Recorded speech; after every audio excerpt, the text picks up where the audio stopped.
ಜ್ಞಾನಪೂರ್ಣ ಜಗಂಜ್ಯೋತಿ ನಿರ್ಮಲವಾದ ಮನವೇ ಕರ್ಪೂರದಾರತಿ.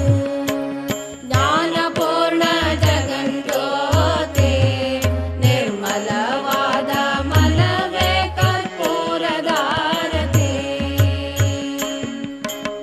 ಅನುದಿನ ಗುರುವಿನೊಳನು ಗೂಡಿ ಭಕ್ತಿಯಲಿ ಅನುದಿನ ಗುರುವಿನೊಳನು ಗೂಡಿ ಭಕ್ತಿಯಲಿ ಜನನ ಮರಣ ರಹಿತ ಜಂಗಮಕ್ಕೆ ಬೆಳಗಿರಿ.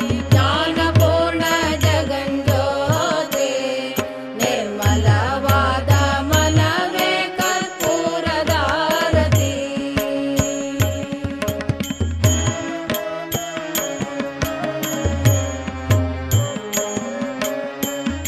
Cowdung based cowdung manure, FOM based ಘನಜೀವಾಮೃತ.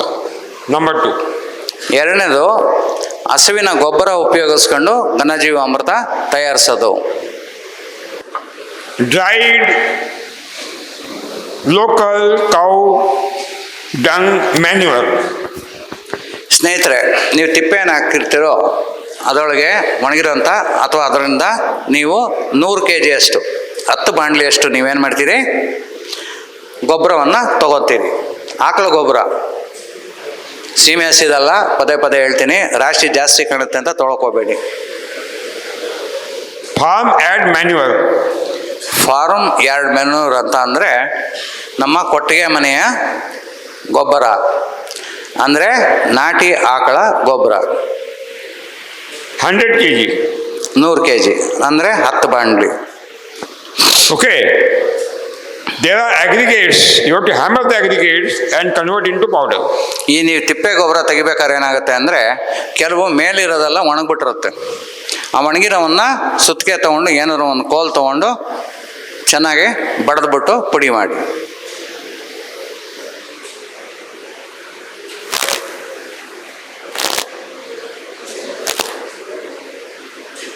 Then filter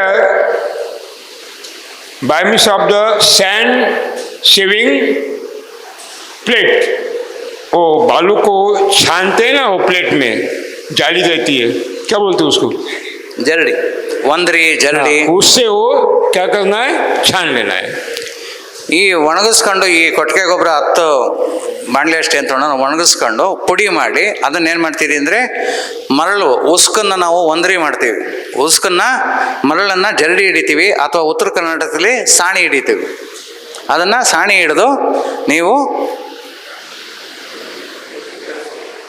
क्योंकि उसके पत्थर भी होते हैं उसमें और मुर्गी के पंखे भी होते हैं, डालते हैं, बहुत कुछ होता है इसमें. क्या डालते हैं?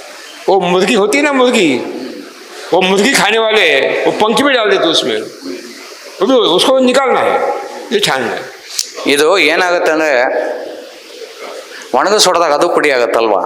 ಸರಿ, ನೀವು ಯಾವಾಗ ಈ ಒಣಗಿಸ್ಬಿಟ್ಟು ಸಾಣೆ ಹಿಡಿತೀರೋ ಜರಡಿ ಹಿಡಿತೀರೋ ಈ ಕೋಳಿ ಇಕ್ಕೆಗಳು ಗುಂಡಿಗಿರ್ತವೆ, ಅದನ್ನು ಹಾಕ್ಬಿಟ್ಟಿರ್ತಾರೆ, ಅವೆಲ್ಲ ಏನಾಗುತ್ತೆ ಕೆಳಗಡೆ ಬಿದ್ದು ಹೋಗ್ತವೆ. Okay, they are confuse sir. जब हम तोड़ता है ना वो भी पोड़ रहा है, बोल रहा है. ನಿಮ್ಮ ಮೇಲೆ ಹೇಳಿ ನಾನು ಸಿಗಾಕಂತೀನಿ. ये लकड़ी की मोगरी होती है, लकड़ी की एक हैमर होता है मोगरी. हम दाने अलग करते हैं गुट्टे से, बाजरा करते हैं ना, पिट कर, क्या बोलते हैं उसको, ಒಂದು ಕಟ್ಟೆ ಒಂದು ಕಟ್ಟೆ ಒಂದು ಕೋಲ್ನ ಇದನ್ನು ತೊಗೊಂಡು ಗುಂಡಿಗಿರೋದು ನಾವೇನು ಮಾಡ್ತೀವಿ, ರಾಗಿನೆಲ್ಲ ಬಡಿಯೋಕೆ ಉಪಯೋಗಿಸ್ತೀವಲ್ಲ ಅವನ್ನ ತೊಗೊಂಡು ಉಪಯೋಗಿಸಿ. इससे पिटना है, बारीक करना है, ठीक है, छानना है. ಅದರೊಳಗೆ ಬಡಿದು ಪುಡಿ ಮಾಡಿ ಅದನ್ನು ಜರಡಿ ಹಾಕಿ ಒಂದ್ರಿ ಹಾಕಿ ಸಾಣಿ ಹಿಡಿದು ಇಡಿ. Okay, spread that cow dung manure slightly. ಅದನ್ನು ಭೂಮಿ ಮೇಲೆ ಹರಡಿ.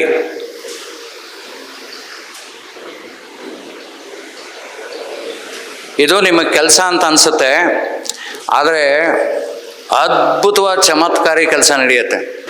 Then add 10%, that means 10 liters Jivamruta on that. ನೀವು ಮನೆಯೊಳಗೇನೆ ಈ ಹಸಿ ಸಗಣಿಯನ್ನು ತಗೊಂಡು ಜೀವಾಮೃತನ ತಯಾರಿಸ್ಕೊಳ್ಳಿ 10 ಲೀಟ್ರಷ್ಟು. 10 ಲೀಟ್ರ್ ಅಂದಾಗ ಏನು ಮಾಡ್ತೀರಿ ಅಂದರೆ, ನಾವು 200 ಲೀಟ್ರಿಗೆ 10 kg ಸಗಣಿ ಹಾಕಿದ್ವಿ ಅಲ್ವಾ. ಈಗ 10 ಲೀಟ್ರ್ ಬೇಕು ಅಂದರೆ ನಾವು ಎಷ್ಟು ಹಾಕ್ತೀವಿ? ಕೇವಲ ಅರ್ಧ kg ಅಷ್ಟು ಸಗಣಿ, ಒಂದಿಷ್ಟು ಸಗಣಿ, ಒಂದಷ್ಟು ಗಂಜಲ, ಒಂದಷ್ಟು ಬೇಳೆಕಾಳಿಟ್ಟು, ಒಂದಷ್ಟು ಬೆಲ್ಲ ಹಾಕ್ಬಿಟ್ಟು ತಯಾರು ಮಾಡಿದ್ರೆ 10 ಲೀಟ್ರ್ ಜೀವಾಮೃತ ನಮಗೆ ತಯಾರಾಗುತ್ತೆ. 2 ದಿವಸ ಅದನ್ನು ಸುತ್ತು, ಅದರ ನಂತರ ಇದನ್ನು ತಗೊಂಡು ಇದ್ರ ಮೇಲೆ ಪ್ರೋಕ್ಷಣೆ ಮಾಡಿ. You can utilize minimum 5 liters also. ನಿಮಗೆ ಏನಾಗುತ್ತೆ ಅಂದರೆ, ಇದ್ರ ಮೇಲೆ 10 ಲೀಟ್ರು ಜೀವಾಮೃತ ಪ್ರೋಕ್ಷಣೆ ಮಾಡಿ ಅಂತ ಹೇಳಿದ್ವಿ. ಏನು 100 kg ಸಗಣಿ ಒಣಗಿಸಿರೋದನ್ನು ಪುಡಿ ಮಾಡಿ ನೆಲದ ಮೇಲೆ ಹಾಸ್ತೀರ.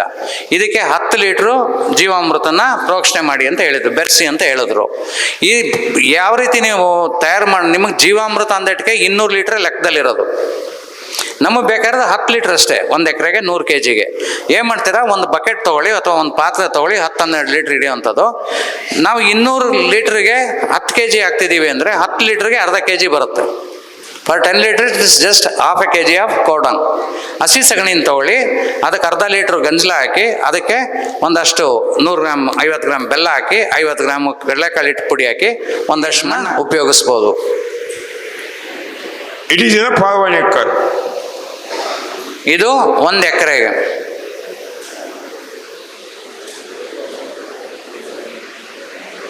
But which Goshala are having? Sir, Which Goshalas are having local cow, buffalo and Jersey Holstein? Don't purchase from that Goshalas. ಕೆಲವು ಗೋಶಾಲೆಗಳಲ್ಲಿ ಏನಾಗುತ್ತೆ ಅಂದರೆ, ಕೈಲಾಗದಿರೋರು ತಂದುಬಿಡ್ತಾರೆ. ಆಕಳು ಊನಾಗಿರೋವನ್ನ ಅಥವಾ ಅಪಘಾತ ಆಗಿರೋವನ್ನ ಕೂಡ ತಂದುಬಿಡ್ತಾರೆ. ಆ ತಂದುಬಿಡ್ಬೇಕಾದ್ರೆ ಜರ್ಸಿ ಹೋಲ್ಸ್ಟೈನು, ಎಮ್ಮೆ ಅವನ್ನೆಲ್ಲ ಕೂಡ ಬಿಟ್ಟಿರ್ತಾರೆ. ಅಂಥ ಗೋಶಾಲೆಗಳಲ್ಲಿ ತೊಗೊಂಬೇಡ ಅಂತ ಹೇಳ್ತಾರೆ. ಆದರೆ ನೀವೇನು ಮಾಡಿ ಅಂದರೆ, ಅವ್ರು ಹೋಗಿ ಬೇಡಿಕೆ ಮಾಡಿ, ಈ ನಾಟಿ ಹಸು ಸಗಣಿ ಯಾವುದೋ ಒಂದು ಪಕ್ಕಕ್ಕೆ ಹಾಕಿ ಅದನ್ನ ಎತ್ತು ಬೇರೆ ಕಡೆ ಹಾಕಿ ಅಂತ ಹೇಳಿ ಕೂಡ ನೀವು ವಿನಂತಿ ಮಾಡ್ಕೊಂಡು ಅದನ್ನು ಉಪಯೋಗಿಸ್ಬೋದು. ಒಟ್ಟಿಗೆ ಹಾಕಿರೋದನ್ನು ಉಪಯೋಗಿಸ್ಬೇಡಿ. Don't purchase Ghana Jivamruta from the Goshalas. May be possible there may be alternation, यानी उसमें मिलावट हो सकती है. वो शुद्ध नहीं दे सकता है पैसे के लालच में. ನೀವು ಗೋಶಾಲೆಗಳಲ್ಲಿ ಘನಜೀವಾಮೃತ ತಯಾರಿಸಿದ್ರನ್ನ ನೀವು ಕ್ರಯ ಮಾಡೋಕೆ ಹೋಗಬೇಡ್ರಿ. ಕಾರಣ ಯಾಕೆಂದರೆ ಅಲ್ಲೂ ಕೂಡ ಸಾಕಷ್ಟು ಬುದ್ಧಿವಂತ ಜೀವಿಗಳಿದ್ದಾರೆ, ಅದನ್ನು ಕೂಡ ಕಲಬೆರಕೆ ಮಾಡಿ ನಿಮಗೆ ಕೊಡಬಹುದು. So it is better to purchase the dung and urine and prepare Jivamruta in your home. ಅದು ಉತ್ತಮ ಏನು ಅಂದರೆ, ನೀವು ಸಗಣಿ ಗಂಜಲವನ್ನು ಕೊಂಡ್ಕೊಂಡು ತಂದು ನಿಮ್ಮ ಮನೆಯಲ್ಲಿ ಅಥವಾ ನಿಮ್ಮ ಹೊಲದಲ್ಲಿ, ತೋಟದಲ್ಲಿ ತಯಾರಿಸ್ಕೊಳ್ಳೋದು ಅತಿ ಉತ್ತಮ. Okay.